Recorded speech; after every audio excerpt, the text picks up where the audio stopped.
जी chapter 3 निकाल लें। Page number 22। Page number 22 में हमने जाते हुए ये पढ़ा था कि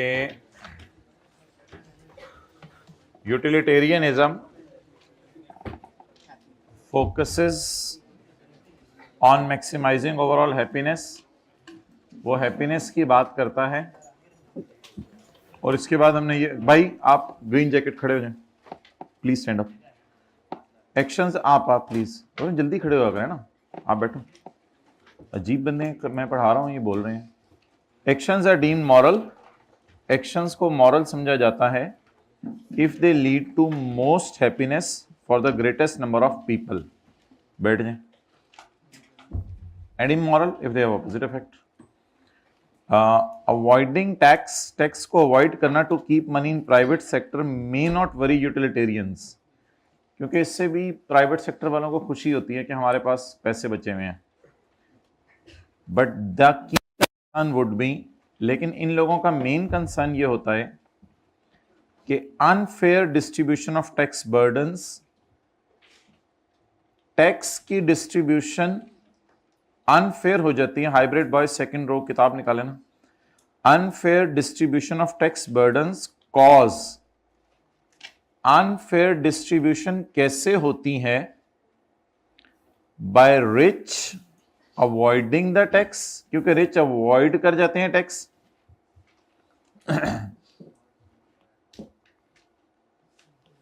देखिए टैक्स बर्डन ये होता है कि किसी बंदे के ऊपर टैक्स का बोझ डालना। टैक्स का बोझ मिडिल क्लास पे डल जाता है, अमीर बच जाते हैं। इसको वो कह रहे हैं unfair distribution of tax burden. Tax burden की अनफेयर डिस्ट्रीब्यूशन।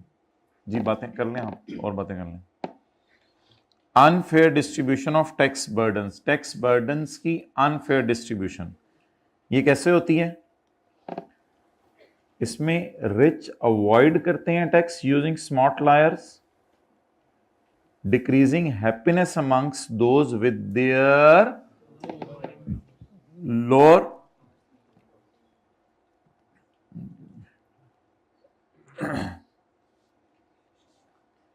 Lower incomes. कौन सी? डिक्रीजिंग हैप्पीनेस, दोबारा पढ़ें। But the key concern would be the unfair distribution of tax burdens caused by rich.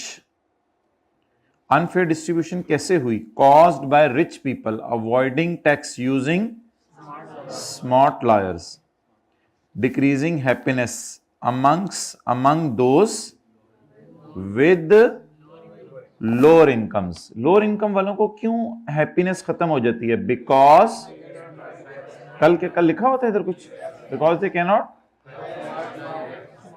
Higher smart liars. अच्छा जी। नीचे मिसाल उसने वही दी है।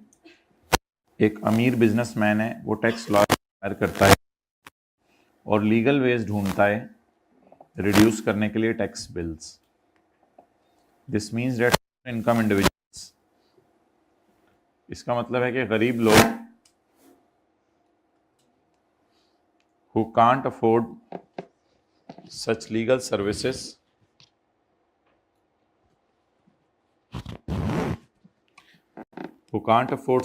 services pay larger share of the tax burdens. Aggregate welfare किधर आ रहा है लफ्स?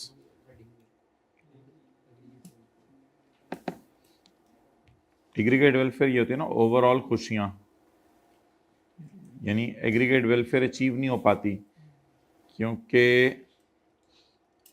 अमीर टैक्स बचा लेते हैं और मिडिल क्लास को देना पड़ता है, इसलिए एग्रीगेट वेलफेयर अचीव नहीं हो पाती। हाइब्रिड में सेकंड रो बात कर लें आप, फिर मैं पढ़ा लूँगा, पढ़ाना तो चलता ही रहता है। Example 2,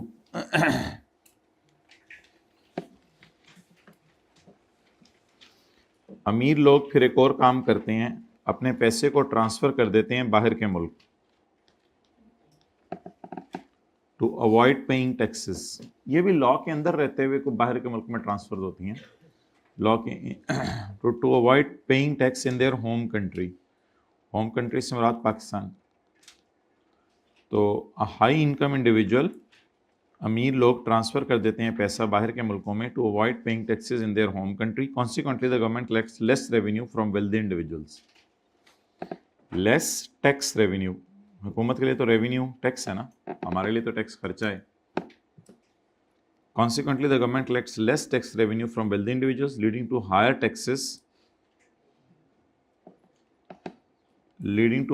taxes for middle। फिर मिडल के ऊपर सारा जोर लगाया जाता है। या फिर अगर टैक्स ज़्यादा नहीं लेते तो reduce services for ordinary citizens. फिर सिटीजन्स के लिए खर्च करने को कुछ नहीं होता। सिटीजन्स के ऊपर गवर्नमेंट खर्च करना चाहती है लेकिन उसके लिए कुछ नहीं होता।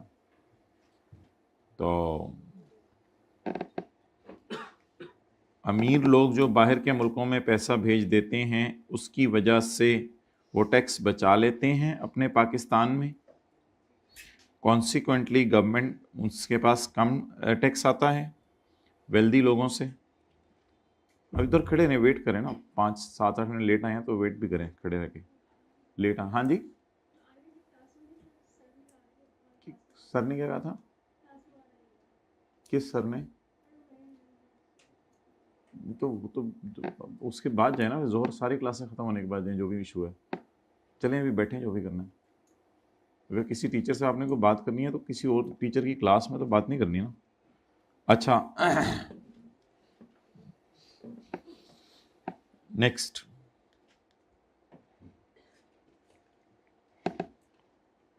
इसको काट दें। ये वो एग्जांपल्स के अंदर कोई और चीज़ वैसी बीच में आ गई है। Virtue ethicist view. एक अमीर बंदा कॉम्प्लेक्स फाइनेंशियल स्ट्रेटेजीज यूज करता है टू पे लेस टैक्स। वही बात बार बार हो रही है। एक अमीर बंदा कॉम्प्लेक्स फाइनेंशियल स्ट्रेटेजीज यूज करता है टू पे लेस टैक्स।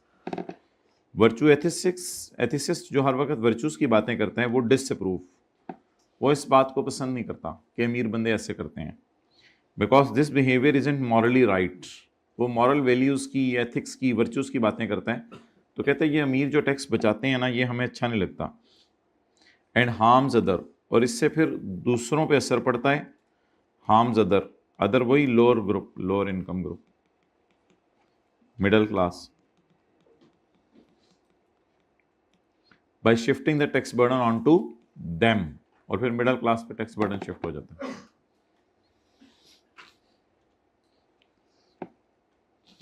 डियोंटोलॉजिस्ट्स व्यू। डियोंटोलॉजिस्ट का क्या क्या कहना है? अ business owner finds legal loop holes. Business owner legal loop holes निकालता है, लॉ में ऐसी जगह ढूंढता है जहां से उसको फायदा हो।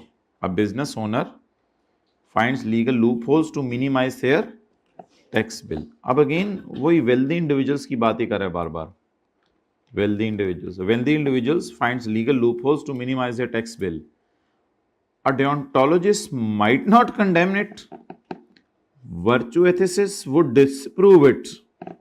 But deontologists will not condemn this behavior. वो कहते हैं मेरी नज़र में खैर है, since it follows the law, क्योंकि लॉ के अंदर तो है ना, लॉ से कौन से बाहर निकल रहा है, लॉ के अंदर रहते हुए लॉ की गलतियां निकाल रहा है। Even if the intention is to avoid paying tax, कहते हैं मेरी नज़र में ये जायज़ है, मुझे कोई मसला नहीं है। ठीक है, एक पॉइंट ऑफ व्यू है, कोई डिसएग्री कर सकते हैं, कोई एग्री कर सकता है। हमने तो पॉइंट ऑफ व्यू लिखा हुआ है इधर जो किताब के अंदर आई कैप की है। ओके, अब ये इधर आप पूरा देख लें सारा का सारा, पेज नंबर 21 से।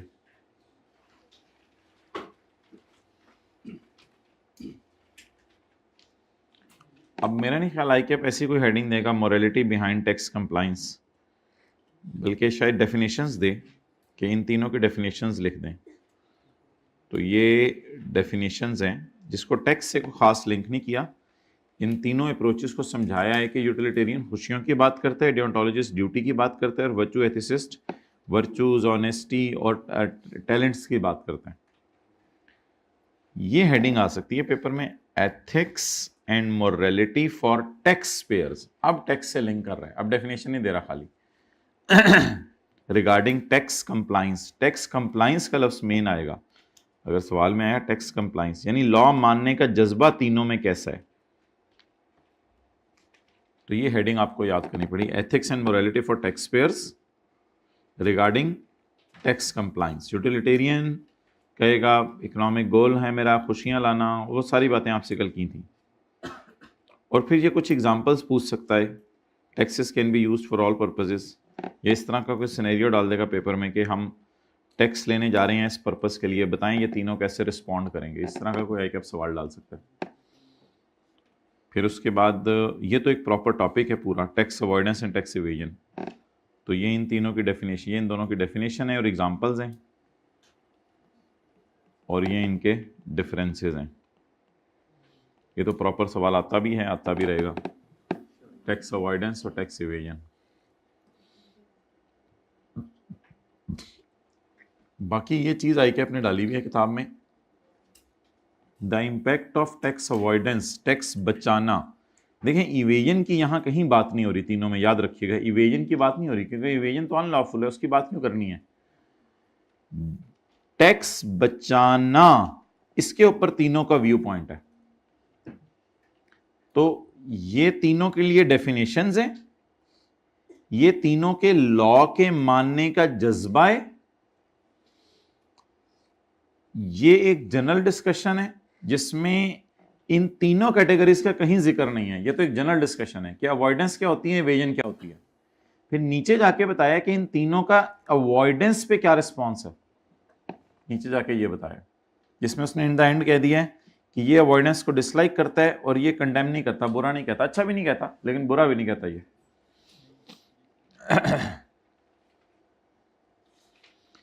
अच्छा ये जो एथिक्स है ना, ये वाले, ये कानून बनाने वालों के लिए थे, पार्लियामेंट के लिए, जिसमें हमने कैनन्स पढ़े थे। ये एथिक्स थे टैक्स पेयर्स के लिए, जो हमने पेज 21 पे पढ़े, एथिक्स फॉर टैक्स पेयर्स। फिर ये एथिक्स थे फॉर टैक्स एडमिनिस्ट्रेटर्स।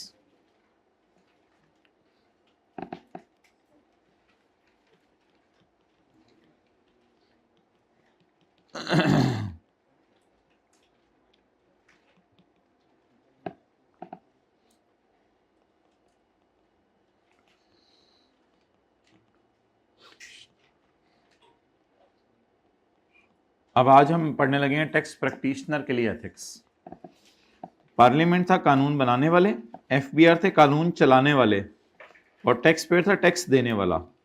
लेकिन अगर इसे टैक्स कैलकुलेट करना नहीं आता तो किसके पास चला जाए, सीए या लॉयर के पास। तो नंबर 1 में ये डिस्कस हुआ है किताब में, नंबर 2 पे ये डिस्कस हुआ है, नंबर 3 पे ये, और नंबर 4 पे आज हम ये डिस्कस करने लगे हैं। कानून बनाने वालों को कहा जाता है टैक्स लेजिस्लेटर्स,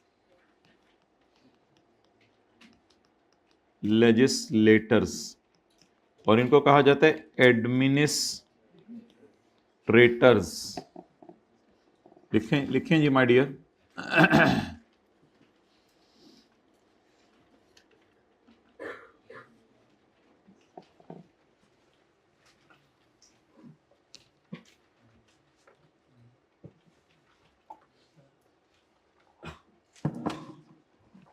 भाई 80-20 पे कर दें। कल से तैयार हो क्या आने आप लोगों ने, सेल्स टैक्स शुरू होने लगे।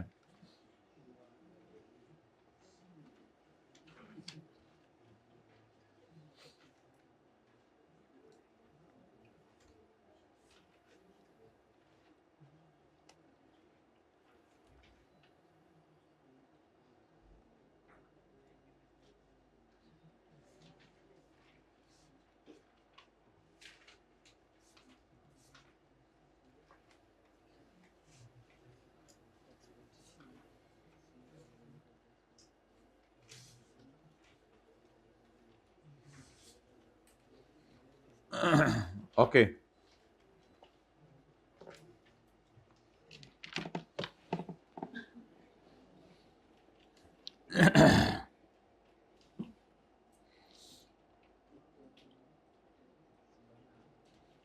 ये था भाई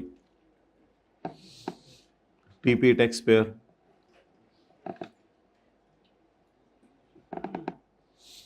मेरा नहीं ख्याल क्वेश्चन 20 में आपको कोई मसला आया होगा, कोई आया तो हल्का फुल्का डिस्कस कर लेंगे। पेज 24। अब हम आखिरी पढ़ने लगे एथिक्स फॉर टैक्स पेयर्स, उसके बाद कुछ अलग डिस्कशन है, वो एक सफ़े पे है, वो फिर चैप्टर ख़त्म है। अब हम ये आखिरी पढ़ने लगे ethics for tax practitioners, CS और लॉयर्स जो आपको टैक्स निकाल के देते हैं।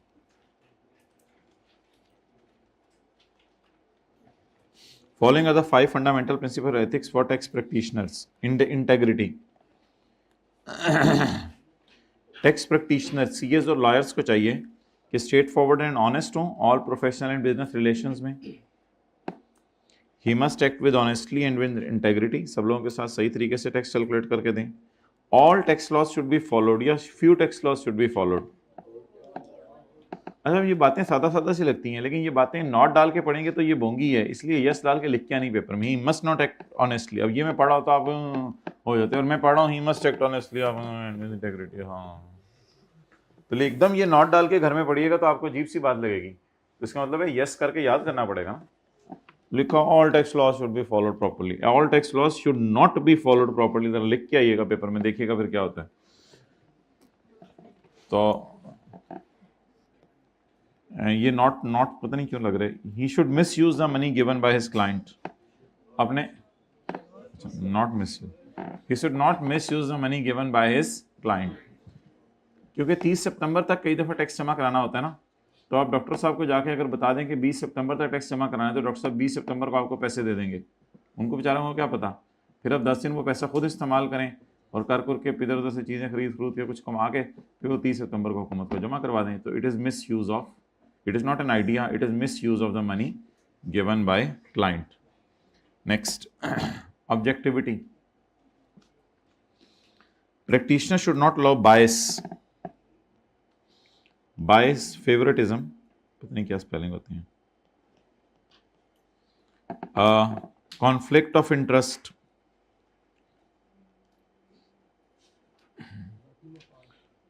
conflict of interest ये होता है बायस में खाली ये नहीं आता, बायस होता है न्यूट्रल रहना। नॉट अलाउ बायस का मतलब होता है न्यूट्रल रहें। कॉन्फ्लिक्ट ऑफ इंटरेस्ट का ये मतलब है कि टीपी रिश्वत दे रहा है और कौमी को चाहिए लॉ फॉलो करे, वो रिश्वत ना ले। अब टीपी कह रहा है रिश्वत ले लो, कैपिटल गेन इनकम में शो नहीं करा, अपनी शेयर्स वगैरह मैंने बेचे हैं वो मैं शो नहीं करा, और कमी, ठीक है करते हैं, बात चलती हुई मैं ना बोला करो। चलो यार ये बंद करो ये वाला ऐसी, कोई नहीं है, इंशाल्लाह दिसंबर जनवरी इसी तरह क्लासें चलती हैं। ओके, कॉन्फ्लिक्ट ऑफ इंटरेस्ट, तो कॉन्फ्लिक्ट आ रहा है इंटरेस्ट का। अब ऑब्वियसली घर वालों ने कहा है कि आपने जो है वो ओवन लेके आना है खाना गर्म करने के लिए, और एसी भी लेके आना है, आगे गर्मियाँ आ रही हैं, तो और कमिश्नर एक तरफ सोच रहे हैं लॉ फॉलो करें, दूसरी तरफ सोच रहे रिश्वत ले लें, तो ये कॉन्फ्लिक्ट ऑफ इंटरेस्ट आ जाएगा माइंड में। और कॉन्फ्लिक्ट ऑफ इंटरेस्ट की कई मिसालें होती हैं। आप क्लास से लेट हो रहे हैं, इशारा तोड़ने को दिल चाह रहा है, this is conflict of interest. एक तरफ दिल कह रहा होता है कि लॉ फॉलो कर लें, दूसरी तरफ दिल कह रहा होता है लॉ जाए, मेरी क्लास जा रही है। और जी सर, और अनड्यू इन्फ्लुएंस ऑफ अदर्स, वो टाइम पे नहीं निकलना, और अनड्यू इन्फ्लुएंस ऑफ अदर्स, या दूसरों का अनड्यू इन्फ्लुएंस लेते हैं टू ओवरराइड देयर प्रोफेशनल और बिजनेस जजमेंट्स। इतना अगले का प्रेशर ले लेते हैं, प्रेशर, सॉरी यार ये कमिश्नर कहाँ से आ गया, वैसे आप लोग भी सारे शहजादे ही हैं, ये तो टैक्स प्रैक्टिशनर्स चल रहे हैं, मैं एडमिनिस्ट्रेटर जहन में ला के लिखा हुआ था। तो टैक्स पे रिश्वत दे रहे हैं सीए को, या एक्स्ट्रा फीस दे रहे हैं उसके काम की, कि यार फीस तो 15,000 में सारे रिटर्न बना के देते हैं, तुम 30,000 ले लो मेरे से, 40,000 ले लो, मेरा टैक्स बचवा दो। तो फीस से एक्स्ट्रा जो पैसे दे रहे हैं वो रिश्वत दे रहा है, और सीए को चाहिए कि अब लॉ को फॉलो करे। And undue influence of others, MNA की रिटर्न बनानी है, तो हो सकता है आपके इलाके का ही वो एमएनए हो, तो आप उसका इन्फ्लुएंस ले लें। तो ड्यू इन्फ्लुएंस तो ठीक है, अनड्यू इन्फ्लुएंस नहीं होना चाहिए अगले का। और ये इतना ज्यादा ले लें कि ये छा जाए आपकी प्रोफेशनल और बिजनेस जजमेंट। आपकी प्रोफेशनल जजमेंट कह रही है कि इसको कैपिटल गेन इनकम भी शो करनी चाहिए, लेकिन उसका प्रेशर इतना है कि वो सारी चीजों पे ओवरराइड कर गया। याद करें, practitioner should not allow bias, should not allow conflict of interest, should not allow influence of others. इतना ज्यादा ना हो जाए कि ये ओवरराइड कर जाए आपकी प्रोफेशनल और बिजनेस जजमेंट पे। Confidentiality, the tax practitioner should keep all information confidential. सारी इंफॉर्मेशन अपने पास कॉन्फिडेंशियल रखनी चाहिए। यानी ऑब्वियसली सीए को चाहिए कि जो इंफॉर्मेशन सीए को पता चली है सर आसिफ की रिटर्न बनाते हुए वो सर उमैर को ना बताए, और जो सर उमैर की इंफॉर्मेशन पता चली है वो सर आसिफ को ना बताए। तो ये टैक्स प्रैक्टिशनर को ध्यान रखना चाहिए। Acquired in professional and business relations, the information received from client, client कौन होता है? टैक्स पेयर, जो रिटर्न बनवाने आता है। Tax practitioner CA, the information received from taxpayer should not be disclosed to anyone। ये इंफॉर्मेशन किसी को बतानी नहीं चाहिए unless required by law, unless के कानून कह दे। Further, where information obtained from client should also not be used for personal benefit, और उस इंफॉर्मेशन से जाती बेनिफिट भी नहीं लेना चाहिए।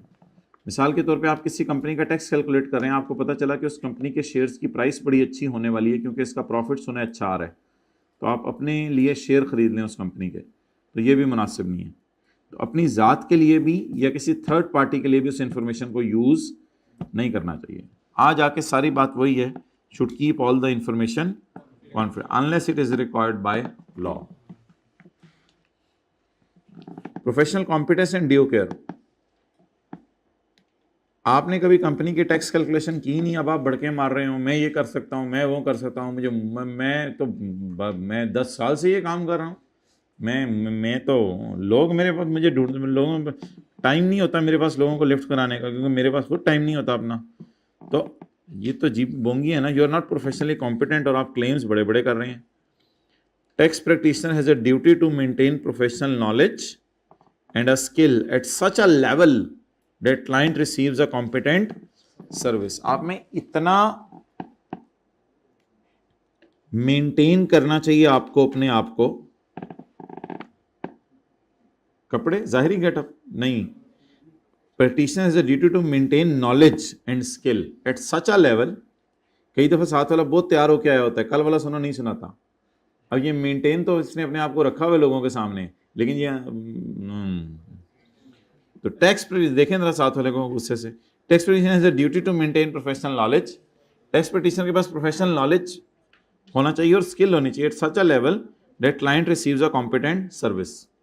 The practitioner should have complete knowledge and skill of the service provided by him, और all the laws should be applied properly in accordance with the circumstances. सारे लॉज प्रॉपरली फॉलो करने चाहिए और अपने स्टाफ को ट्रेन पे लाना चाहिए। नहीं, staff members must also be well trained. जो इसके साथ सबॉर्डिनेट्स आ रहे हैं, सबॉर्डिनेट्स ऑफ सीए, इनको भी ट्रेन करके लाओ, वरना जाके यही कई दफ़ा बोंगी मार देते हैं। कई दफ़ा आप अच्छे भले होते हैं, आपके बच्चे जाके बोंगी मार देते हैं कहीं, तो इसलिए उनको भी train. Professional behaviour, professional behaviour, जैसे आपके वालिदैन माशाल्लाह अच्छे हैं, आप इधर आके कभी कभी बोंगी मार देते हैं, कभी याद नहीं करते, कभी लेट आते हैं, कभी जो है वो क्लास छोड़ते हैं, कभी जो है वो कुछ करते हैं। आगे ये टेस्ट छोड़ने वालों के साथ तो वो होनी चाहिए कि दुनिया देखे, जनरेटर पे खड़े करके ना इनको। प्रोफेशनल बिहेवियर, प्रोफेशनल बिहेवियर क्या है my dear? The practitioner should follow the laws and regulations. Practitioner को चाहिए कि क्या फॉलो करे? Laws and regulations. इसमें दो बातें हैं, number 1 follow the laws and, और दूसरी बात avoid actions which discredit the profession. तो दो बातें करनी है, नंबर 1 आपने लॉज को फॉलो करना है मुल्क के, और दूसरा आपने ऐसी हरकतें नहीं करनी जिससे प्रोफेशन के नाम पर आंच आए। मिसाल के तौर पे किसी शादी पे हैं, सीए चार एक टेबल पे बैठे हैं, उधर से खाने की आवाज लगी, अब ये चारों दौड़ रहे हैं। किसी के कपड़ों के ऊपर सालन गिरा हुआ है, किसी के कपड़ों पे स्वीडिश गिरी हुई है, प्लेटें देखो एंड पे जो है वो इतना इतना बचा के छोड़ा हुआ है। अब ये इंसानों वाली चीज़ तो नहीं है ना। ओके, तो ऐसी हरकतें नहीं करनी जिससे प्रोफेशन के नाम पर, हाँ चाहे अल्हम्दुलिल्लाह आपने तो पूरी ज़िंदगी कभी भी प्लेट में खाना नहीं छोड़ा। ही शुड फॉलो, अल्हम्दुलिल्लाह अल्हम्दुलिल्लाह, यू आर जितना चाहिए उतना उतना ही डालते हैं। He should follow the code of ethics. उनको क्या करना चाहिए? Code of ethics. बल्कि आप तो माशाल्लाह बड़े होके खुद सालन इतना कम डाला करेंगे, बाद में बच्चों की प्लेटें भी अपनी साफ करनी होती हैं, उनका प्लस माइनस हो जाता है। आप माशाल्लाह बहुत ज़्यादा समझदार लोग साबित होंगे। He should follow the code of ethics. आपको कोड ऑफ एथिक्स को फॉलो करना चाहिए। Developed for tax practitioners. Tax practitioners के लिए ये कोड ऑफ एथिक्स बने हुए हैं अगले सफ़े पे। ये कोड ऑफ एथिक्स फॉलो करने चाहिए आपको। Code of ethics next page पे जाएं। He should behave with courtesy, with आइए बैठिए खाइए लीजिए आप जाइए। ये ज़्यादा हो गया, आखिरी बात नहीं आनी चाहिए, अगले को खुद ही बताना चाहिए अब मैं जाऊँ।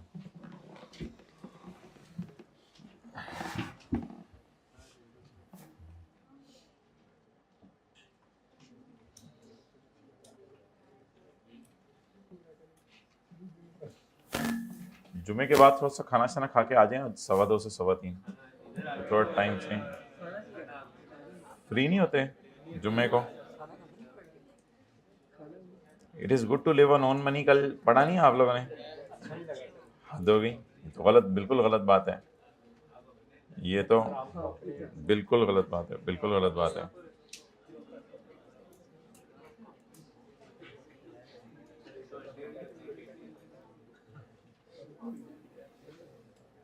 गरम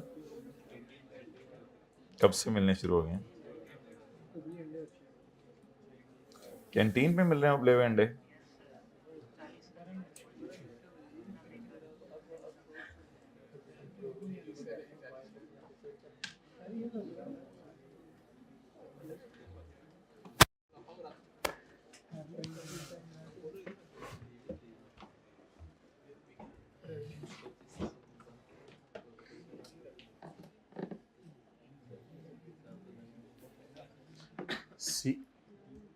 CA being a tax practitioner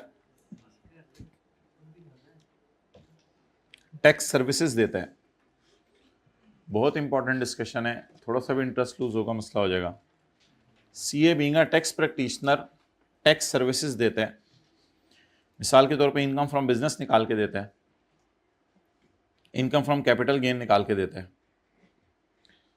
तो एक डॉक्टर साहब हैं, उन्होंने कहा मेरी क्लिनिक है, उनकी इनकम फ्रॉम बिजनेस निकाल के देंगे हम। इसी तरह जो है वो उनकी इनकम फ्रॉम कैपिटल गेन निकाल के देंगे हम। इस सब को कहते हैं करंट टैक्स कैलकुलेशन। जो FAR 2 पढ़े हैं उन्होंने ये लफ्ज़ पढ़ा हुआ है, अभी मैंने कोई सफ़ा नहीं खोला। इस सब को कहते हैं करंट टैक्स कैलकुलेशन, यानी इस साल का टैक्स निकालने में सीए हेल्प करता है आपकी। तो सीए टैक्स सर्विसेज दे रहे हैं। फ़र्ज़ करें ये करते करते करते करते टैक्स पेएबल टू गवर्नमेंट बना 50, तो इसकी जनरल एंट्री होगी एक्सपेंस डेबिट और payable credit. So this is a tax service being provided by CA to a taxpayer. ये एक टैक्स पेयर को वो सर्विस दे रहा है। अच्छा,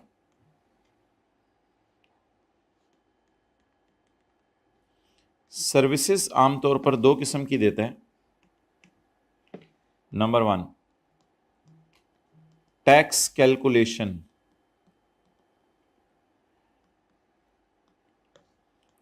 और दूसरी सर्विस होती है रिटर्न प्रेपरेशन।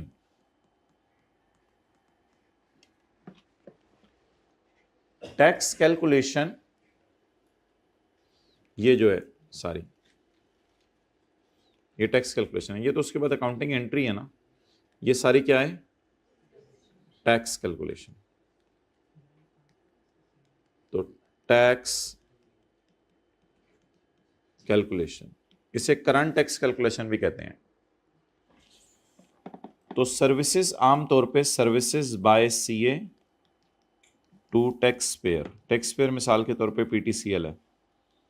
तो चार्टर्ड अकाउंटेंट पीटीसीएल को सर्विसेज देता है दो किस्म की, टैक्स कैलकुलेशन और रिटर्न प्रिपरेशन। ये थोड़ा सा डिफिकल्ट काम है, ये इजी काम है। टैक्स कैलकुलेशन तो मुश्किल है, अकाउंटिंग डेप्रिसिएशन उल्टानी पड़ती है, टैक्स डेप्रिसिएशन के लिए इनिशियल अलाउंस देखने पड़ते हैं, डेट ऑफ परचेज देखनी पड़ती है, प्लान नया है पुराना है ये देखना पड़ता है, अकाउंटिंग वालों की बैडेड रिकवरी देखनी पड़ती है, टैक्स वालों की बैडेड रिकवरी देखनी पड़ती है। ये सारे रूल्स लगाने के बाद शेयर्स कब बेचे, कब खरीदे, होल्डिंग पीरियड कितना था, ये टैक्स कैलकुलेशन तो एक बहुत मुश्किल काम होता है। कल एक बंदे की टैक्स कैलकुलेशन हमने शुरू की थी असगर की, तकरीबन 50 मिनट लग गए थे। वो तब थी जब सारा डाटा अवेलेबल था, जब डाटा भी अवेलेबल ना हो तो फिर तो काम बहुत ज़्यादा लंबा हो जाता है और 6, 7, 8, 10 दिनों पे चला जाता है। तो वो तो असगर ने सारा डाटा लकीली दे दिया था और कल के सवाल में ताहिर ने डाटा आपको दे दिया था, तब ज़रा आधे पौने घंटे में काम संभाला गया, वरना तो काम कहाँ संभाला जाता है। तो tax calculation is a difficult काम, लेकिन रिटर्न बना के देना इज़ एन ईजी काम। रिटर्न बना के देना ईजी काम है। रिटर्न बनाना कुछ और होता है। रिटर्न बनाना ये होता है कि टैक्स कैलकुलेशन किसी और ने कर दी होती है या पीटीसीएल के एम्प्लॉयज़ ने ही खुद ही कर दी होती है। पीटीसीएल खुद भी तो सीए हायर किए होते हैं। तो टैक्स कैलकुलेशन हुई होती है, उसको बस आपने अपलोड करना होता है एफबीआर की वेबसाइट पे कुछ फॉर्म सा फिल करके। रिटर्न प्रिपरेशन क्या होता है? Uploading information on FBR website. ये जरा आसान काम है, ये आसान काम है। क्लियर? अब एक मसला आता है,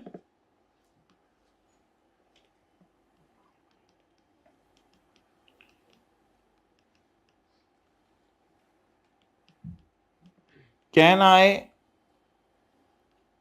give tax services to audit client? ये एक सवाल है। Can I give tax services to audit client? क्या मैं ऑडिट क्लाइंट को ऊपर वाली दो टैक्स सर्विसेज दे सकता हूं या मैं नहीं दे सकता? नाउ मिसाल के तौर पे KPMG is a CA firm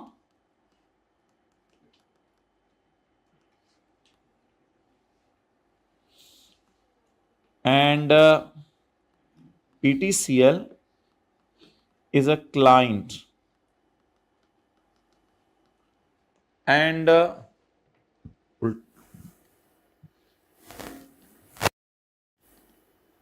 सही, PTCL is a client। तो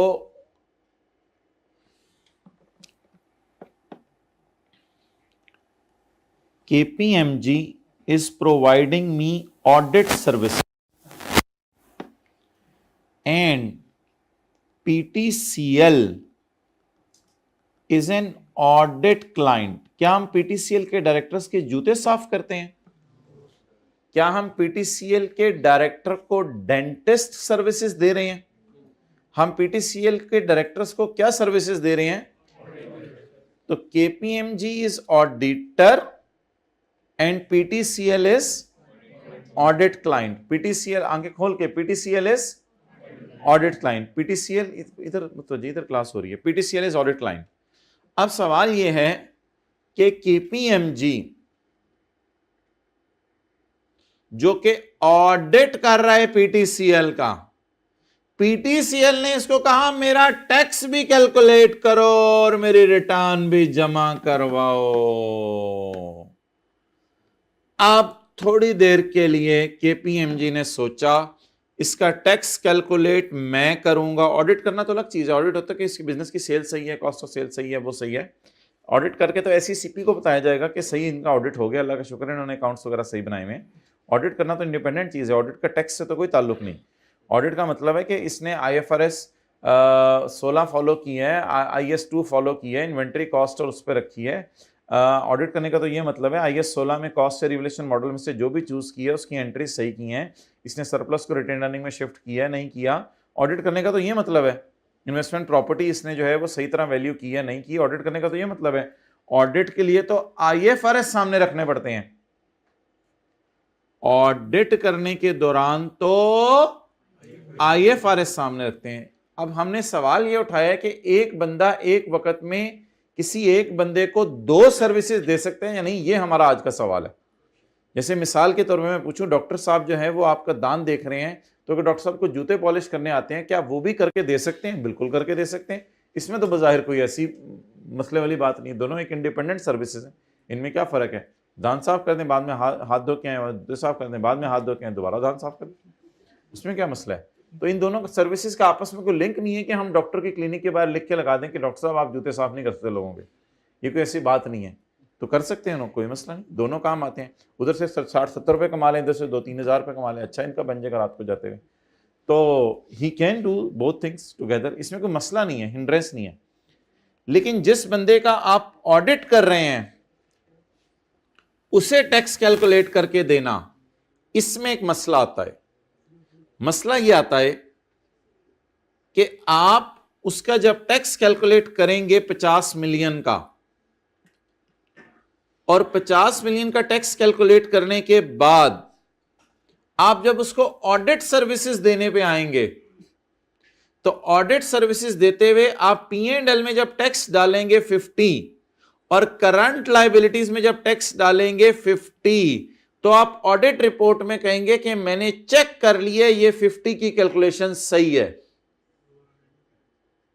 और मुझे तसल्ली है इस 50 की कैलकुलेशन पे, इसमें कोई मसला नहीं है। ये अब वो जूते और दान जैसी इंडिपेंडेंट चीज नहीं है, ये तो हाईली डिपेंडेंट चीजें हो गई। यानी आप खुद ही काम कर रहे हैं, सारा टैक्स सर्विसेज दे रहे हैं और टैक्स सर्विसेज देके खुद ही यहां फिगर की जनरल एंट्री कर रहे हैं, और आखिर में किसी ने पूछा कि जी टैक्स इनका, ओह अल्हम्दुलिल्लाह ऑल इज करेक्ट, मैंने टैक्स कैलकुलेट किया, ये कैसे गलत हो सकता है? So there is a great threat, बहुत बड़ा खतरा है कि आप गलत बात कर जाएंगे। यहां पे आप अपने आप को सपोर्ट करने की खातिर जो है वो यहां पे ओके सिग्नल दे जाएंगे कि मैंने जो ऑडिट किया है वो सही है। बाकी फिगर्स का ऑडिट भी हो रहा है, उसमें तो कोई मसला नहीं, लेकिन ये फिगर आपने खुद ही कैलकुलेट की है और इसका खुद ही बाद में ऑडिट करने लगे, और ऑडिट रिपोर्ट में आप क्या लिखने लगे हैं, सब कुछ सही है। तो that is but a dangerous thing. So can I give tax services to audit client who, नहीं नो तो मैंने तो नहीं नो कहा, इतना बड़ा मसला भी नहीं है, इसके कोई देख लेते हैं, कोई हल हुल निकाल लेते हैं। तो हद होगी, आप तो ऐसी KPMG के रिस्क पे लात तो हद होती है ऐसे। मैंने तो कोई कंक्लूजन ड्रॉ नहीं किया, वो किताब वाले ने कंक्लूजन बनाते बनाते पूरा सफ़ा लिख दिया इस बात के ऊपर और आगे मिसालें डाल दी हैं, और आपने चुप करके नो कर दिया, और उसने पूरा समझाने के लिए ये बात पूरा सफ़ा लिख दी है कि क्या करें अब इस सिनेरियो में। उसने पूरा पहले ड्रामा क्रिएट किया है, हल बनाया, और आपने कहा चलो ख़त्म करो मसला। जी वैसे बोंगे, नोट कर लें। हद हो गई, इतनी लंबी डिस्कशन में एंड पे नो सुनना था तो क्या फायदा, एंड पे नो ही होता है। ये पता नहीं क्या क्या चीज़ें सुन के देख के ऑब्जर्व करके आप लोग इन नतीजों पे पहुंच गए हुए हैं। खुदा के लिए सोशल मीडिया को सबसे पहले डिसऑन करें जिंदगी से। क्या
लिख रहे थे, पहले वाला लिख रहे थे, थोड़ी मेहरबानी लिख लो तो पूरी।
ओके,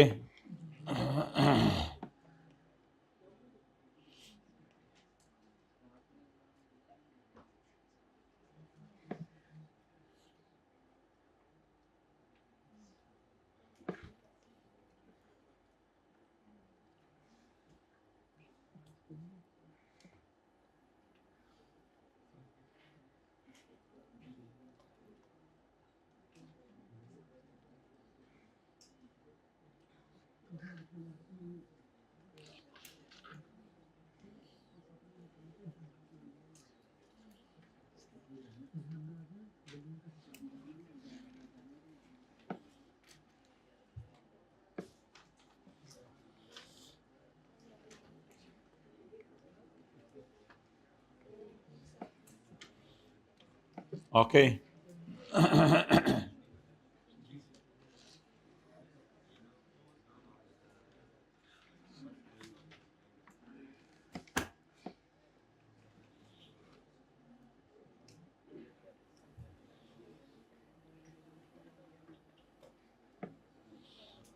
टैक्स सर्विसेज में शामिल है रिटर्न बना के देना, ये इजी काम है। मेकिंग टैक्स कैलकुलेशंस, ये डिफिकल्ट काम है। फॉर अकाउंटिंग एंट्रीज, देखें इधर, मेकिंग टैक्स कैलकुलेशंस, क्यों तुमने टैक्स कैलकुलेट की है? For accounting entries. बोलें, making tax calculation for accounting entries and suggesting tax planning. तो ये 3 सर्विसेज हैं, टैक्स रिटर्न बना के देना, टैक्स कैलकुलेशन और टैक्स बचाने के तरीके। लेकिन ये तीसरा पॉइंट तो अभी हमारी डिस्कशन का मकसद नहीं है। हमारा मकसद बस 2 बातें हैं फिलहाल, टैक्स रिटर्न और टैक्स कैलकुलेशन। टैक्स रिटर्न बनाना इजी काम है और टैक्स कैलकुलेशन करके देना मुश्किल काम है। Providing tax services to an audit client,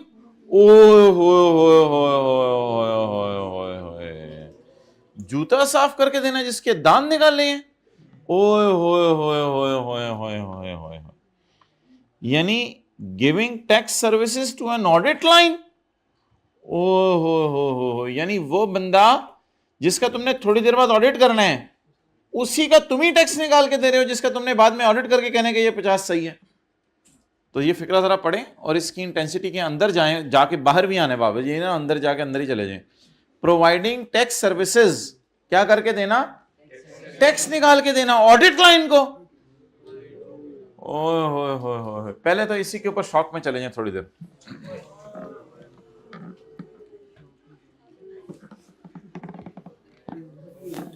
providing tax services किसको? वापस आए, निकालें इनको सबको।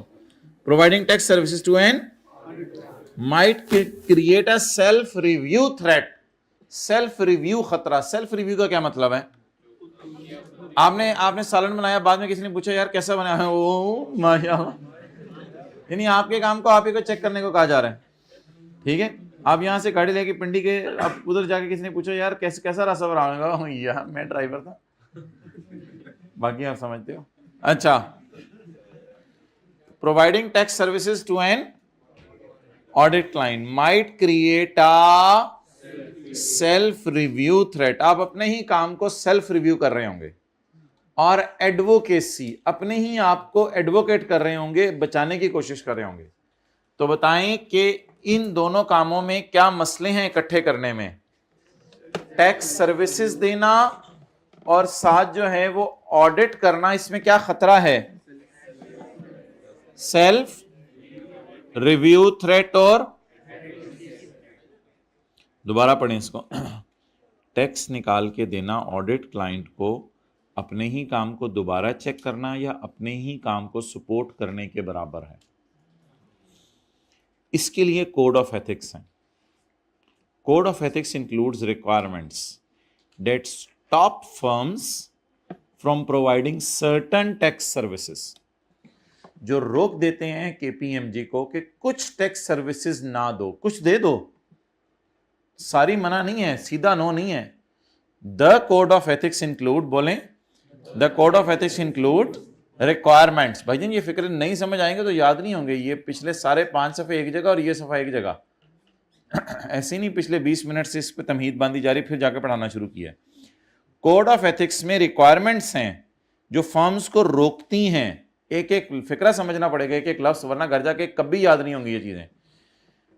हमें पिछली कौन सी याद कर रही हैं, ये तो आपका और घर वालों का मामला है, इसमें मैं क्या कर सकता हूं। कोड ऑफ एथिक्स में शामिल है रिक्वायरमेंट्स जो रोकती हैं फर्म्स को from providing certain tax services. किसको? कि ऑडिट क्लाइंट्स को आप टैक्स सर्विसेज ना दें। मना नहीं है, बट हल्की फुल्की रोक टोक है। इन सम सर्कमस्टांसेस, हमेशा नहीं, in because the can not be addressed, खतरे को एड्रेस नहीं किया जा सकता even by applying safeguard, safeguard लगा के भी उस खतरे को एड्रेस नहीं किया जा सकता। मिसाल के तौर पे कोरोना वार्ड के अंदर कोई ऐसे मरीज हैं जिसमें से किसी ने भी मास्क नहीं लगाया, सारे ही मलंग हैं। अब आप उधर अगर मास्क लगा के, सैनिटाइजर लगा के भी चले जाएं तो खतरा ही इतना है कि उसको सेफगार्ड लगा के भी एड्रेस नहीं किया जा सकता, और वो जाते ही जफी डाल लेते हैं लोगों को। अब आप जो भी करके वहां चले जाएं, आप गाउन पहने, जो मर्जी करें, घुस जाएगा करो। अच्छा, तो इसलिए चलो, तो पुरानी चीज होगी। Tax services to audit clients. अच्छा, ये फिक्रा याद करें। साथ वाले को पहले मुस्कुरा के देखें, हाइब्रिड में साथ वाले को मुस्कुरा के देखें प्लीज प्लीज, फिजिकल वाले नहीं, हाइब्रिड वाले प्लीज।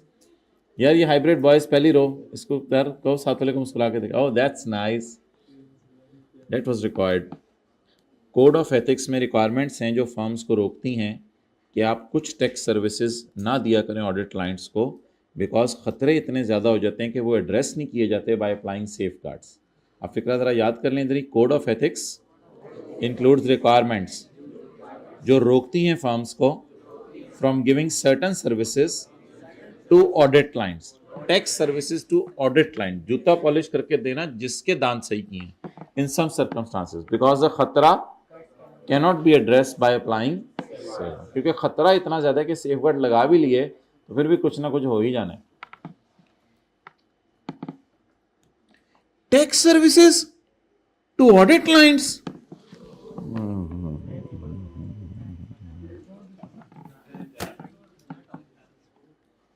अच्छा, पहली बात तो यह है कि खतरे का लेवल जज करना है। साथ वाले की तरफ देखें, बोलें लेवल। लेवल खतरे का क्या जज करना है? लेवल।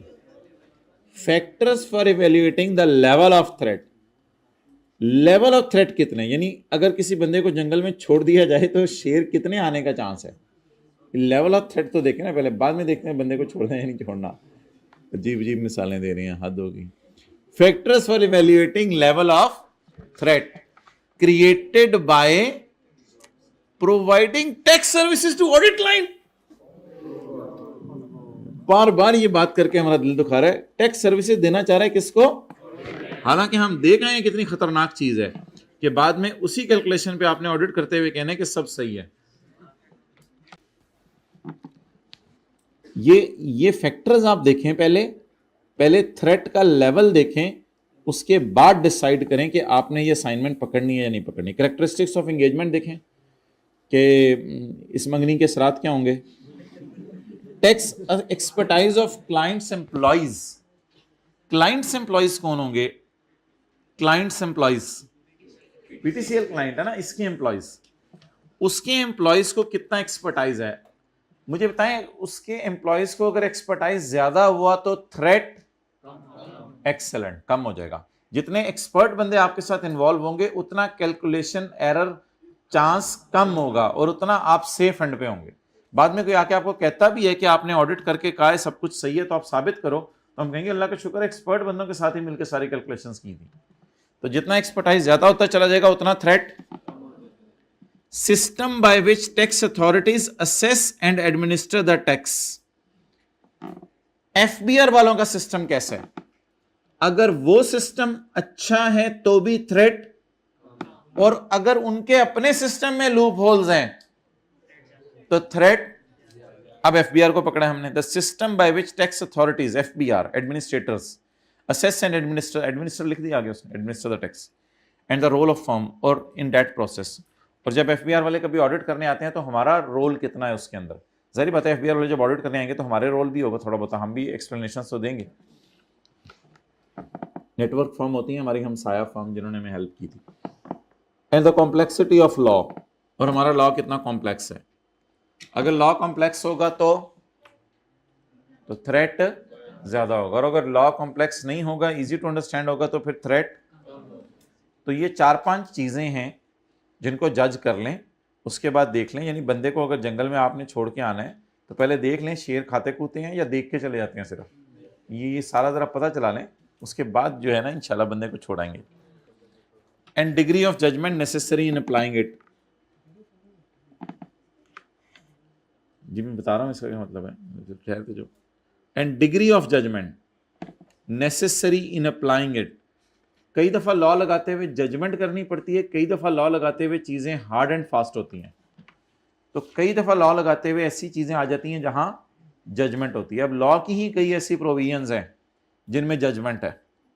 अब लोग जब बहस करने पे आए तो वो तो बिल्कुल रुकते नहीं है। एक साहब इस चीज पे बहस कर रहे थे, अब मैं बहस का पॉइंट बताऊंगा, आप लोगों ने कहना ये क्या बात बता रहे हैं। वो कह रहे थे कि ज्वेलरी का लॉस माइनस नहीं हो सकता, लेकिन मुझे ये लॉ पढ़ के लगता है कि ज्वेलरी का लॉस ज्वेलरी के गेन से माइनस हो सकता है। अब लोग लॉ में से इतनी लूप होल्स भी निकाल लेते हैं कि ज्वेलरी का लॉस माइनस नहीं है, लेकिन ज्वेलरी में पहले पता तो चल जाए लॉस आया या नहीं आया, किसी और ज्वेलरी को जरा बेच के इससे नेट करके फिर देखेंगे लॉस आया या नहीं आया। तो जो लोग लॉ के अंदर इतना डीप जाएं वो फिर और भी चीज़ें निकाल के बैठे होते हैं। तो इसलिए फिर वो कहते हैं कि कॉम्प्लेक्सिटी अगर लॉ में ज़्यादा है तो फिर मसला हो जाएगा, और अगर चीज़ें सिंपल सिंपल हैं तो फिर ठीक है। तो जजमेंट जहाँ लॉ में आ जाए वहाँ और ख़तरा बढ़ जाता है, जहाँ लॉ में जजमेंट ना हो वहाँ ख़तरा कम होते। टैक्स रिटर्न बना के देना ऑडिट क्लाइंट को,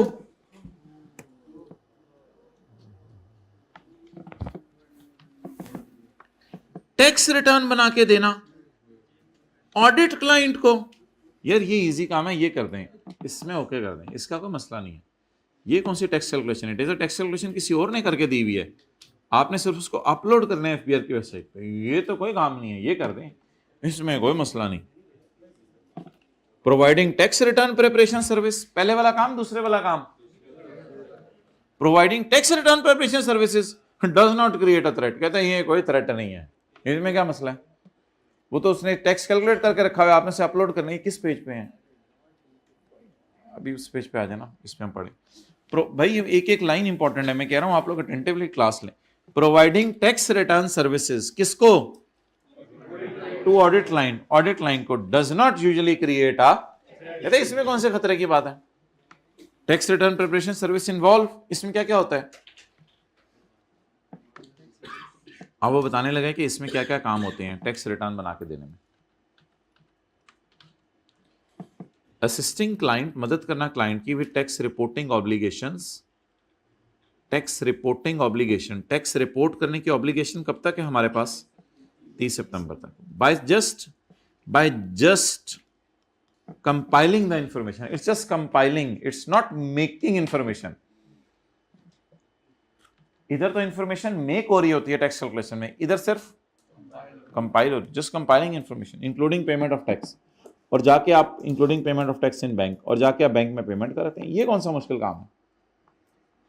ये हर एरा गैरा नथु खैरा तो नहीं कर सकेगा, थोड़ा बहुत नॉलेज होना चाहिए।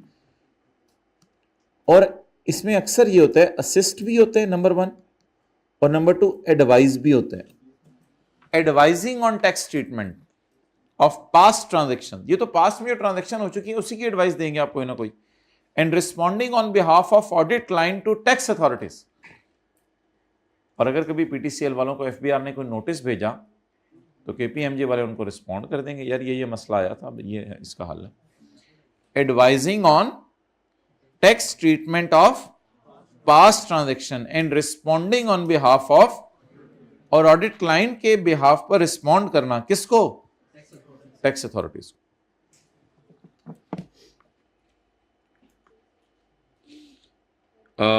रिक्वेस्ट फॉर एडिशनल इंफॉर्मेशन, और कई दफा आप एडिशनल इंफॉर्मेशन भी एफबीआर वाले मांग लेते हैं आपसे, और एनालिसिस मांग लेते हैं। For example explanation of approach being used. Approach कभी आपको पता है हम फाइफो लगाते हैं, कभी हम वेटेड एवरेज लगाते हैं, कभी हम एक्रूअल अकाउंटिंग कर रहे होते हैं, कभी कैश अकाउंटिंग कर रहे होते हैं। तो जो भी अप्रोच आपने यूज़ किया वो उनको बता दें। हमने पढ़ा था कैश अकाउंटिंग भी इजाज़त है, एक्रूअल भी इजाज़त है, और हमने पढ़ा था लेकिन कंपनीज सिर्फ एक्रूअल पे चलेंगे, इस तरह की बातें पढ़ी थी। तो जो भी अप्रोच आपने यूज़ किया वो बता दें टैक्स वालों। ये कौन सा काम है रिटर्न बना के देना? या तो रिटर्न बना के देने में मेकिंग कुछ नहीं होती है, असिस्टिंग और एडवाइजिंग होती है बस। असिस्टिंग एंड एडवाइजिंग, बस, कोई मेकिंग मोकिंग नहीं। ये क्या काम है? ये करके दे दो। हमने कहा क्या क्या चाहते हो? कहते हैं it does not create threat. एक थ्रेट क्रिएट ही नहीं कर रहा तो तुम्हें क्या टेंशन पड़ी हुई है? सुबह सुबह तुम लोगों ने नो कर दिया सर के सामने, हद होती है, नो करने का टाइम था वो। अच्छा, बार बार कह रहे हैं यार ये बहुत आसान काम है। कहते हैं tax return preparation are usually based on historical information. कहते हैं मैं कह रहा हूं तुम्हें आसान है, मान जाओ। एंड प्रिंसिपल इन्वॉल्व प्रेजेंटेशन, ये सिर्फ प्रेजेंटेशन है। असिस्टिंग, एडवाइजिंग, प्रेजेंटिंग, सिर्फ असिस्ट हो रहा है, एडवाइज हो रहा है, प्रेजेंट हो रहा है, बस कुछ भी नहीं हो रहा, मेकिंग नहीं हो रही। असिस्ट कर रहे हो, एडवाइस कर रहे हो और प्रेजेंट कर रहे हो चीजें। तुम कौन सा कमाल कर रहे हो? Presenting of such information under existing tax laws. Further, बस करते यार, सानिया इतनी ना बता। Further returns are also reviewed by tax authorities. Tax वाले अक्सर रिटर्न्स पे नजर मार लेते हैं सही तरह अपलोड हुई है या नहीं। तो कहते हैं कोई मसले की बात नहीं है, नहीं है, मान जो। अच्छा, कर दो, कोई खतरा नहीं है, कोई खतरा नहीं है। सबको सारे ऑडिट क्लाइंट को बुला के तुम्हें कहो रिटर्न बनवानी है, हमारे से बनवा लें। लेकिन टैक्स कैलकुलेशन अलग अलग बात है, उस पर बात करते हैं।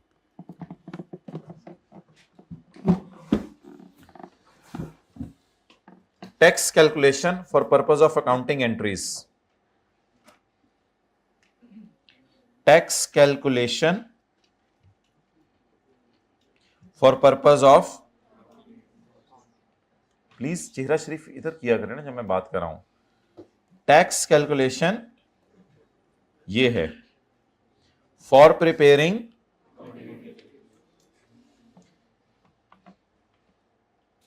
all audit clients, preparing calculation of current tax liabilities. defer tax liabilities होती है जो टैक्स आपने डेफर करके देने हो।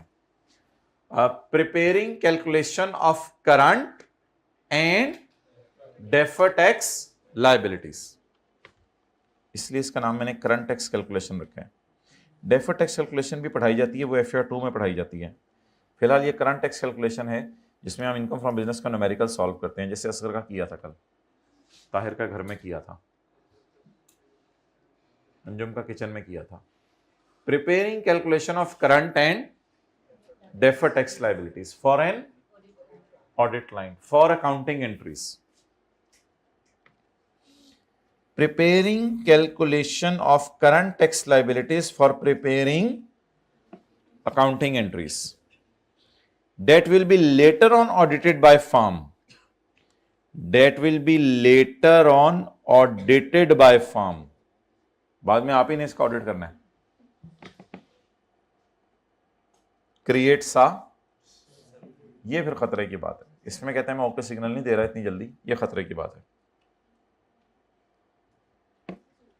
पढ़े जरा, preparing calculation of current tax for audit line.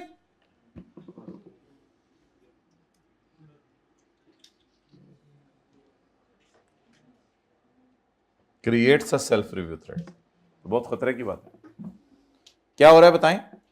Preparing calculation of current tax for audit line. बाद में उसने इसकी काउंटिंग एंट्रीज करनी है ना, बाद में आप ही ने उसको देखना है। तो डेट क्रिएट्स अ, कहते हैं मेरे ख्याल से ऊपर वाले 4 फैक्टर तो देखो आप जरूर, जो 4 बुलेट्स में बताए हुए हैं। एक और फैक्टर भी मैं 5वां डालने लगा हूं, for evaluating the threat that calculation might have a material effect on the financial statements. हो सकता है ये टैक्स की फिगर इतनी बड़ी हो कि एक मेजर फिगर बन के सामने आए। हो सकता है पूरे बिजनेस की लायबिलिटीज हों 100 मिलियन की, उसमें टैक्स हो 50 मिलियन का, तो कितनी मेजर फिगर है। लेकिन अगर माइनर फिगर है तो फिर शायद गुजारा चल जाए। तो कहते हैं खतरे का लेवल देखने के लिए 5वीं गाइडेंस मेरी तरफ से ये है कि अमाउंट देख लो टैक्स की ओवरऑल बिजनेस में मटेरियल है या इमटेरियल है। In addition to factors discussed above, a factor relevant for evaluating threat is that calculation might have a material effect on the financial statements. Calculation का financial statement पे होता है effect, which the firm will express an opinion later on. Express an audit opinion later on.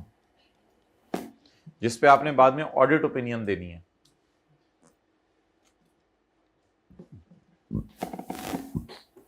Material impact का क्या मतलब है कि hybrid में तीसरी रो में मोबाइल इस्तेमाल करते हुए बताएं। मटेरियल इंपैक्ट का क्या मतलब है कि छोड़ देना, अब रख दें इसको कहीं।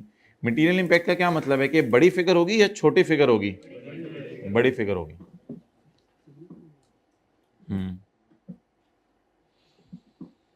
चलें जी, मुबारक हो, ये चैप्टर भी खत्म होने की तरफ जा रहा है।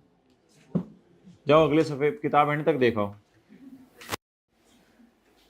हाँ, audit clients that are not public interest entities. ऐसे ऑडिट क्लाइंट्स जिनका जिनमें पब्लिक का इंटरेस्ट नहीं है। मिसाल के तौर पे प्राइवेट कंपनीज, इनमें तो पब्लिक का इंटरेस्ट नहीं है। या public unlisted companies. Public unlisted companies वो होती हैं जिन्होंने आम लोगों से पैसा नहीं लिया होता। और दूसरी कौन सी होंगी? पब्लिक, इन्होंने तो आम लोगों से पैसा लिया होता है। तो कहते हैं जो छोटी मोटी कंपनीज है ना, जो प्राइवेट हैं, पब्लिक अनलिस्टेड कंपनीज हैं, कहते हैं यहां पर अगर आप बजिद दो कि मैंने टैक्स कैलकुलेशन करके देनी है तो कर दो, कोई मसला नहीं। कहते सेफगार्ड्स लगा लो कुछ, कहते सेफगार्ड्स लगा लो और कैलकुलेशन कर दो। तो थोड़ी देर पहले हमने खुली इजाजत दे दी है पॉइंट 2 की, और अब हम ऐसी कंपनी जो छोटी हैं उनके लिए पॉइंट 1 की भी इजाजत देने लगे हैं। खैर है यार, कर दो, कोई मसला नहीं, इतना ज्यादा ना सोचा करोगे, तुम ही बाद में ऑडिट करोगे, तुम ही ये करोगे। कहते छोड़ो यार, कर दो, कुछ सेफगार्ड्स लगा लेना, फिर ठीक है। सेफगार्ड्स क्या लगा लें? Safeguards to address the self review threat, means के थ्रेट आ गया, इसको मान लिया हमने, ये खतरा है, खतरे को एड्रेस करो। ये क्या खतरे की वजह से अपना जो है वो पैसे मुफ्त में मिल रहे हैं तुम्हें, वही बंदा तुम्हें कह रहा है टैक्स भी निकाल के दे दो, निकाल दो, तुम्हें क्या टेंशन है, तुम क्यों इतने परेशान हो रहे हो? बस कुछ सेफगार्ड लगा लो, कल कलाम को वरना तुम्हारे साथ ही हो जानी है। Safeguards to address the self review threat when the audit client is not a, audit client छोटा मोटा इदारा है तो फिर खैर है। सेफगार्ड्स क्या लगाओ? आप प्रोफेशनल्स को यूज करो who are not audit team members to perform the tax services.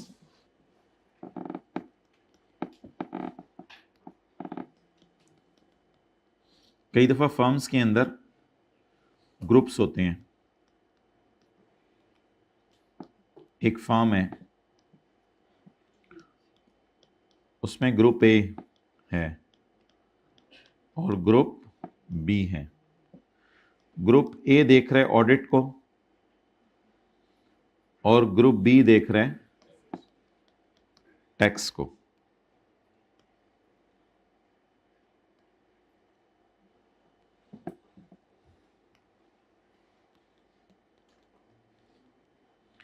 इसका पार्टनर कामरान है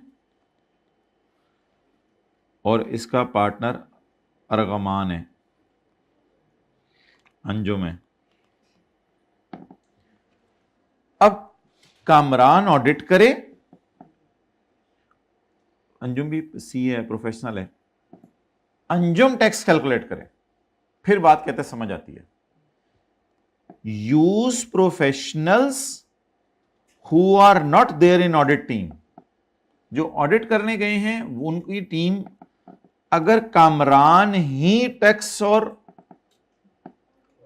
मैं मान रहा हूं कि इन दोनों बंदों की मिली भगत हो सकती है आपस में, वो तो फिर पूरी दुनिया की मिली भगत हो सकती है आपस में, लेकिन ऐसा भी तो होता है दोनों में से एक का या दो का ईमान ही बनाओ, उसमें क्या मसले वाली बात है। हमारा दोस्त भी होता है, कई दफा हम कहते हैं यार तू गलत बात कर रहा है, तो ये ना कहें कि ये दोनों एक ही फॉर्म है तो ये दोनों तो एक ही जैसे होंगे, इंसानियत भी है कोई चीज।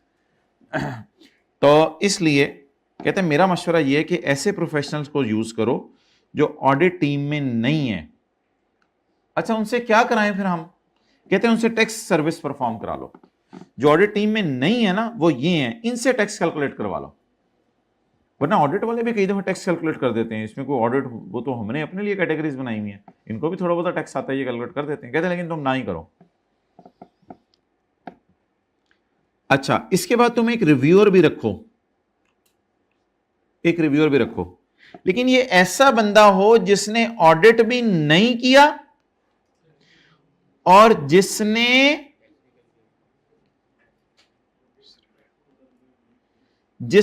टैक्स भी कैलकुलेट नहीं किया, ये ऐसा बंदा हो। मे बी ये एक कोई और फर्म हो जो उस बंदे ने बनाई हो, जो क्लास में आपके पीछे चौथी रो में, पांचवी रो में बैठा करता था, मे बी ये वो बंदा हो। उसके पास चले जाओ, यार कामरान और अंजुम हम दोनों ने मिलकर फॉर्म बनाई हुई है, तो रशीद तुमने तो अलग फॉर्म बनाई हुई है, तुम जरा रिव्यू कर दो आके। वो कहेगा चलो यार दोस्ती यारी में ऐसी मैं रिव्यू नजर मार देता हूं, और उसके रिव्यू करा के उसे साइन करा लें, यार ये सारा काम सही हुआ है, और वो चेक करे भी फिर। तो कहता है ये तो कमाल ही हो जाएगा फिर। हैविंग एन एप्रोप्रिएट रिव्यूअर, एक बंदा रिव्यूअर के तौर पे ले आओ जो तुम लोगों का काम चेक कर ले। अच्छा, कुछ ऑर्गेनाइजेशंस पता है वो फॉर्म बना रहे हैं उधर बैठ के, वो पाई कैफ 2 ते पास कर लो पहले। अच्छा माय डियर, पहली लाइन का को मतलब बताए, इसका मतलब नहीं, हाथ खड़ा करके सर्विस रिव्यू, मैंने कहा मतलब बताएं सर्विस रिव्यू। न्यूटन का मतलब बताएं, न्यूटन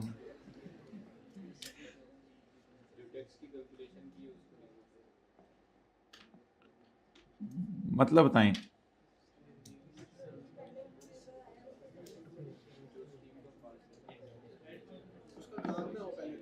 असल में हो सकता है ये दोनों ने अपना टैक्स का और ऑडिट का काम वैसे ही अपने अब्बू से या किसी बड़ी फर्म से रिव्यू पहले ही करवाने की इनकी अपनी आदत हो, कि ये वैसे ही अपने काम रिव्यू कराते होते हैं हर दफा। कहते हैं ये तो फिर आपका नॉर्मल रिव्यूअर है जो आपके काम हर दफा करके देता है, आप लोग फिर कहीं और जाओ और किसी बड़ीएस्ट फर्म से रिव्यू करवाओ। तो जिन लोगों को अपना काम रिव्यू करवाने की आदत है, अब उसी रिव्यूअर के पास दोबारा ना चले जाओ, ये तो आपके काम रिव्यू करता ही रहता है, किसी थर्ड पार्टी के पास रिव्यू कराने जाओ। तो कहते 3 बंदों के पास आपने रिव्यू नहीं कराने जाना।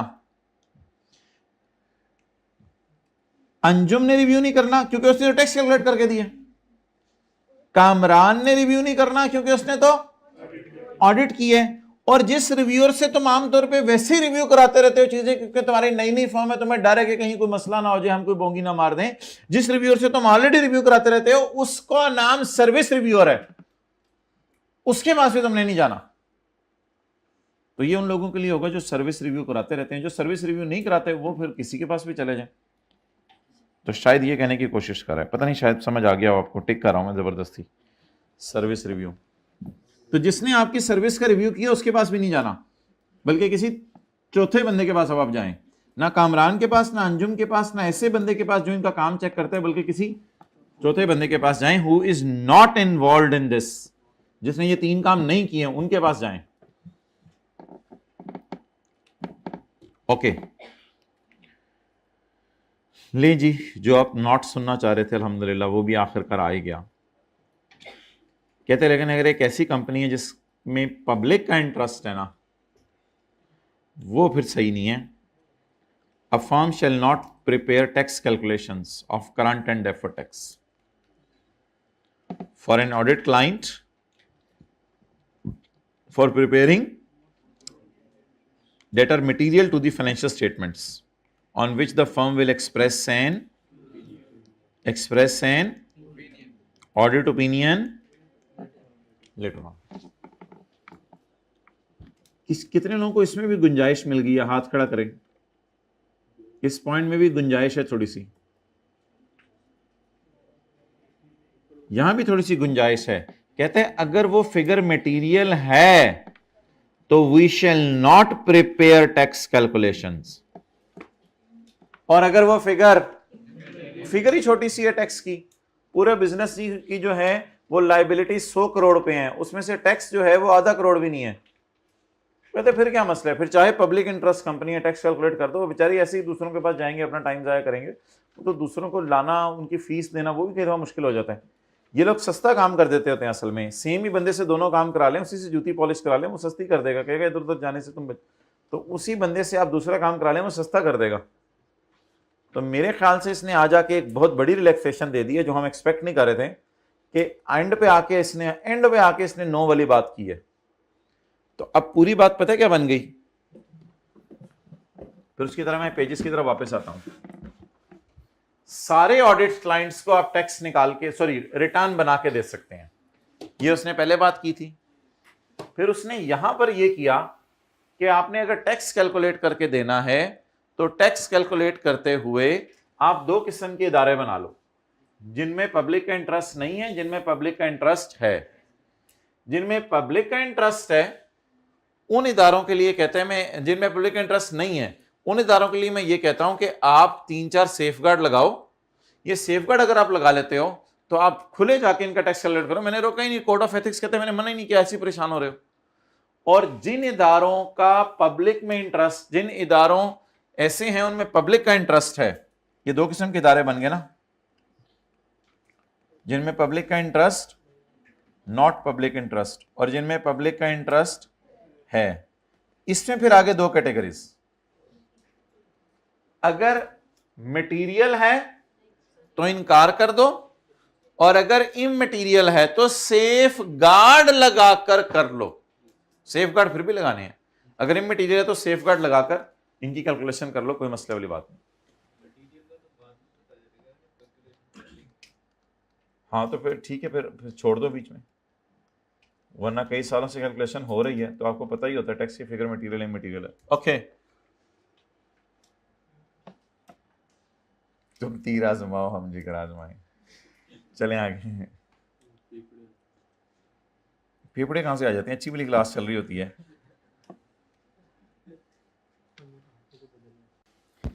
If impact of accounting entries कौन सी वाली? टैक्स की या रिपेयर एक्सपेंस की? टैक्स की।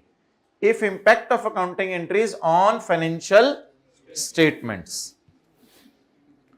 टैक्स की अकाउंटिंग एंट्री तो एक होती है ना, 50 मिलियन वाली जो मैंने आपको दिखाई है। फाइनेंशियल स्टेटमेंट्स में तो हजारों एंट्रीज होती है। इफ इंपैक्ट ऑफ टैक्स की accounting entries on overall financial statements is immaterial. अगर टैक्स की अकाउंटिंग एंट्रीज का ओवरऑल फाइनेंशियल स्टेटमेंट पे इमटेरियल इंपैक्ट है, then above safeguards mentioned in point B will be applied and you can prepare tax calculation, and you can prepare text calculation, यहां पे आप कर सकते हैं, कोई मसला नहीं है।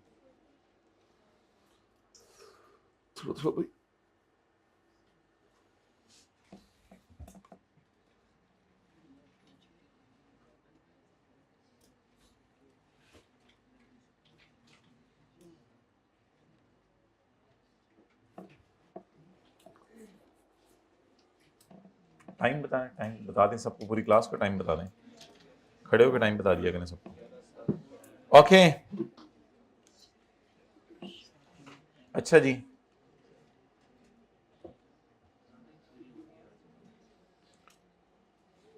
अच्छा चलें ठीक है, इसको ऐसे करेंगे, इसको ना आप कल एक दफ़ा दोबारा पढ़ेंगे। अगर आप कहते हैं मैं अभी पढ़ देता हूँ, लेकिन मेरे ख्याल से काफ़ी है, इसको दोबारा एक दफ़ा पढ़ लेंगे। बात की समरी समझ लें, ये रिटर्न बना के देना है, इसकी इजाज़त मिल गई है हमें, अल्लाह का शुक्र है आज। और ये क्या है, टैक्स कैलकुलेट करके देना। इसकी इजाज़त नॉन पब्लिक इंटरेस्ट कंपनीज के लिए सेफगार्ड लगा के मिली है, और पब्लिक इंटरेस्ट कंपनीज के लिए मटेरियल इमटेरियल वाले चक्कर से गुजर के पहुंचे हैं। तो ये जरा कोशिश कीजिएगा अगर याद हो जाए तो। बाकी टैक्स प्रैक्टिशनर्स वाले ये तो 4-5 आसान थे। ओके निकालें न्यूमेरिकल, ताहिर वाला chapter number 18।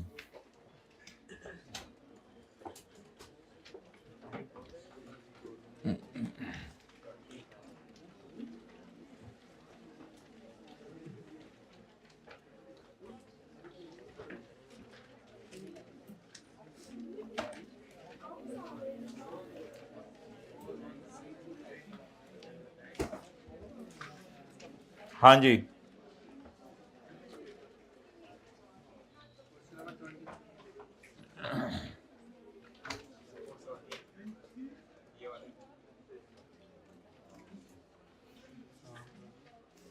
Notes to the income statement क्या कह रहे हो? On 15 July 2020 used 20y0 used machinery imported from China valuing 15 lakh. भाई ये खर्चों में नहीं पड़ी हुई, किसको उल्टाना है। Depreciation is 15% was charged on machinery for the whole year and is included in cost of sale। अब बस सुनते जाएं, करना क्या, बातें आसान आसान सी थी। आपने घर में 15 लाख को 15% से मल्टीप्लाई करना था और फुल ईयर की डेप्रिसिएशन ही निकालनी थी, उसको उल्टा देना था, और 15 लाख पर इनिशियल अलाउंस और फिर इनिशियल अलाउंस माइनस करके टैक्स डेप्रिसिएशन को माइनस करना था। बस accounting depreciation cost of sale में पड़ी थी, वो उल्टा के टैक्स डेप्रिसिएशन और टैक्स इनिशियल अलाउंस माइनस कर देना था जी।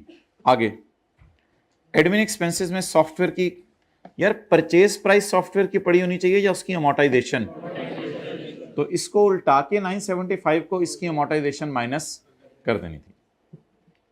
ये ज्यादा मजे का सवाल है। कल के सवाल में उसने कहा था मैंने प्री कमेंसमेंट एक्सपेंडिचर को पिछले साल खर्चे में डाला है। कल के सवाल में कहा था मैंने प्री कमेंसमेंट एक्सपेंडिचर को पिछले साल के P&L में डाला है। आज का सवाल ज्यादा मजे का था, इसमें इसने फिजिबिलिटी स्टडी, याद रखिएगा घर जाके पढ़िएगा, प्री कमेंसमेंट की डेफिनेशन के अंदर घुसी हुई थी। फिजिबिलिटी स्टडी खर्चों में नहीं जाती माय डियर। अब करना यह था कि आपने इस एडजस्टमेंट को ऐसे पोस्ट करना था 255 उल्टा 250 उल्टा कर और माइनस क्या कर देना था, कितना 20% कितना बना 50। यही कितने लोगों ने किया था, हाथ खड़ा करें, हाइब्रिड में प्लीज हाथ खड़ा करें, यही किया था, वेल डन। अब मुझे बताएं व्हाट टू डू, इसमें क्या करना है, क्या feasibility construction of prototypes pre commencement की डेफिनेशन में जाते हैं? क्या ये खर्चों में पड़े होने चाहिए या 20% माइनस होना चाहिए? तो जिस तरह आपने सॉफ्टवेयर वाली एडजस्टमेंट किया उसी तरह ये कर देनी थी, बस इस पूरे को उल्टा के इधर माइनस। लेकिन कल की क्लास में उसने लिखा हुआ था कि ये पिछले साल के P&L में गया, इसलिए मैंने उल्टाया नहीं था सिर्फ, लेकिन 20% अमोर्टाइजेशन माइनस कर दी थी। क्लियर? सैलरी है ब्रदर की, भाई ब्रदर की सैलरी अलाउड है अगर वो बिजनेस में काम कर रहा है। अगर वो घर में ताहिर के बच्चे संभाल रहा है तो फिर ब्रदर की सैलरी अलाउड नहीं है, फिर तो पर्सनल एक्सपेंस है, ये तो बिजनेस की सैलरी है, कोई मसला नहीं। ये ना बोंगी मारिएगा कि कैश में पे की है, 32,000 से ज़्यादा कैश में पे की है। कहाँ लिखा हुआ है कैश? क्लास के बाद आके ज़रा मुझे बताइएगा। आप बंदे लेके आए, मैं अकेला, मैं भी बंदे लेके आऊँगा, मैंने क्यों अकेला पंगा लेना है। अच्छा, अकाउंटिंग डिप्रिसिएशन और इंटरेस्ट उल्टाकर रेंटल को क्या कर देना था? माइनस। कॉस्ट को तो इग्नोर करो। हाँ, अगर ये कॉस्ट किससे ज्यादा होती, 25 लाख से ज्यादा होती, फिर वो एक बहस थी जो एक सवाल में की थी, किसी दिन याद कराइएगा, दोबारा भी कर लेंगे। अगर अदर एक्सपेंसेस में, अदर चार्जेस, कोई नई चीज डाली है इसने, बहरहाल खर्चा ही है ना जो भी है। अदर एक्सपेंसेस में प्रोविजन पड़ी है, प्रोविजन माइनस करने की जरूरत नहीं, इसे उल्टा देना था। रनिंग एंड एक्सपेंसेस पड़े हैं व्हीकल के, व्हीकल 20% बिजनेस में यूज हो रही है तो 20% को ऐड बैक कर देना था। घर का खर्चा था, 20% लगा के ऐड बैक कर देना था। तो निहायत ही फारिग न्यूमेरिकल था यार। आप लोगों को तो धड़ाधड़ मुझे कहीं से नंबर लेके मैसेज करने चाहिए थे, खुदा के लिए वैसे न्यूमेरिकल हमें देंगे, ये तो हमारे टाइम ज़ाया करने वाली बात है। चलो प्रैक्टिस हो गई, ये सोच के फिर मैसेज नहीं किया होगा आप लोगों ने। Point number 1, Tahir was working. ये हाइब्रिड में थर्ड रो में क्या हो रहा है? ये किताब खोल के रखे ना, ये क्या किताब, किधर है किताब? थर्ड रो, जल्दी किताब निकालें। अस्तगफिरुल्लाह, please stand up, please stand up, it was height of anything. दूसरी क्लास में बैठने का ये तो गलत फायदा उठाया जा रहा है। Tahir was working in UAE for the past 5 years। Tahir पिछले 5 सालों से यूएई है। एंड कम बैक पाकिस्तान, और पाकिस्तान वापस आ गया, बैठ जाए। And come back to Pakistan, had come back to Pakistan in April 20Y0।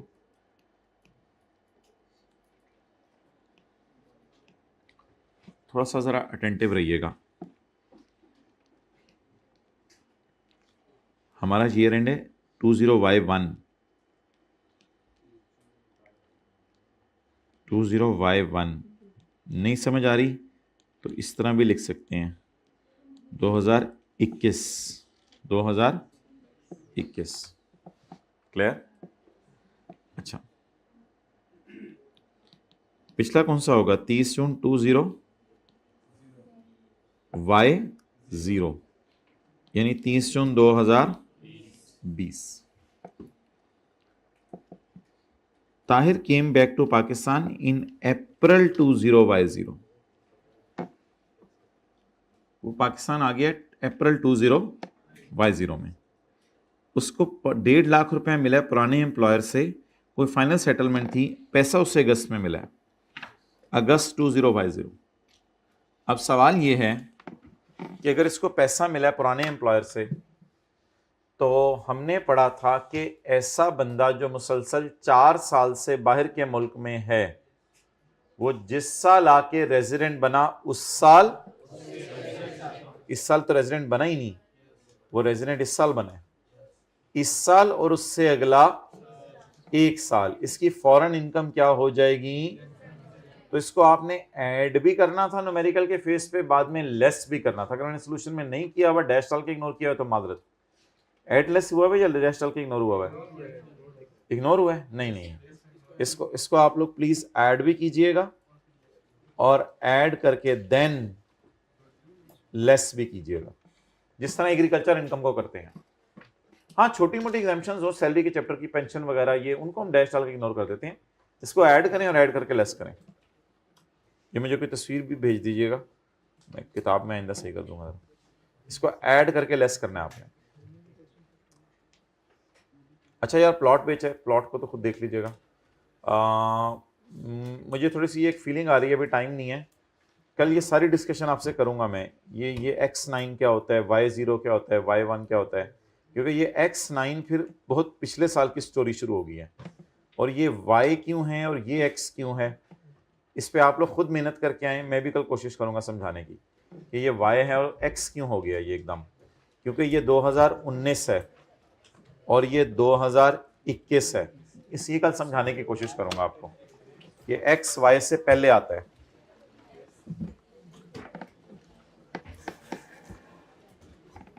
ठीक है, आज तो फिर आप लोगों ने यही याद करना है ना, होमवर्क तो नहीं है आज तो। ये एथिक्स में वो जो एक कोड ऑफ एथिक्स है, टेस्ट का सिलेबस, ठीक है। मैं सोच के इंशाल्लाह क्लास निकलने से पहले आपको बता देता हूँ, क्लास में निकलने से पहले सिलेबस कितने हैं। मैं इंशाल्लाह इधर ही हूँ 1:20 तक क्लास में। कौन सा चैप्टर चल रहा है?